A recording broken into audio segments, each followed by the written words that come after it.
Hello guys, welcome to my channel. This is the 38th tutorial in this course, and in this tutorial we are going to talk about anonymous functions in Python. Now sometimes you'd want to make functions that do very little stuff like add two numbers or simply display the numbers, and if you know that your function is not going to do something complicated, then you could use anonymous functions. And anonymous functions, as the name suggests, are functions that don't have any names, right? So let's just see one, and let's see how Python allows us to use these functions. So let's say I want to make an anonymous function to find the product of two numbers. So I'll have to first type in a variable name that is going to be used as a reference to this anonymous function, right? So I'll type in product as the name, and I'll use the assignment operator, and then I'll type in a keyword lambda. And whenever you create an anonymous function, you have to use this keyword, and I'll give a space after that. And since I want to find the product of two numbers, I'll have to use two placeholders for the values that are passed to this anonymous function.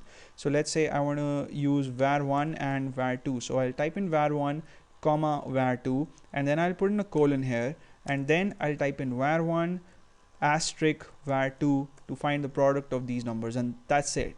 This is in itself an anonymous function, and now I simply have to use a print statement to display the result of the product of numbers that is calculated using this anonymous function. So let's say I want to find out the product of 5 and 12. I'll type in print, and I'll just display some text like result, and I'll put a colon here, and now I'll have to first type in the reference name, which is product, and within parentheses I'll have to pass in two values. So let's say I want to find out the product of 5 and 12.